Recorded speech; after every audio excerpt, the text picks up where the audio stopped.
আসসালামু আলাইকুম এভরিওয়ান। আজকে আমি নিজে নিজে ফ্রেঞ্চ ফ্রাই তৈরি করব এবং সেই রেসিপিটা আপনাদের সাথে শেয়ার করব। তো এই রেসিপিটার জন্য আমি ফার্স্টেই নিয়ে নিলাম আলু। তারপর আমি আলুগুলার খোসা ছাড়িয়ে নিব।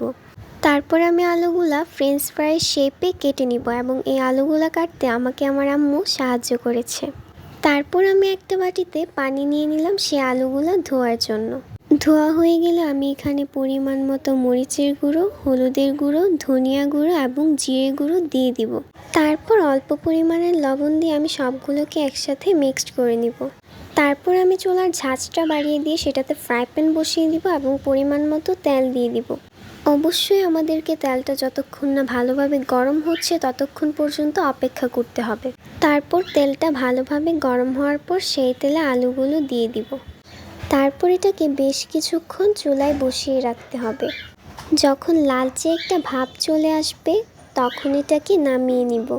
এইভাবেই তৈরি হয়ে গেল আমাদের ফ্রেঞ্চ ফ্রাই। দেখা হবে পরের ভিডিওতে ইনশাল্লাহ। ততক্ষণ পর্যন্ত আপনারা সবাই ভালো থাকুন, সুস্থ থাকুন। আল্লাহ হাফিজ।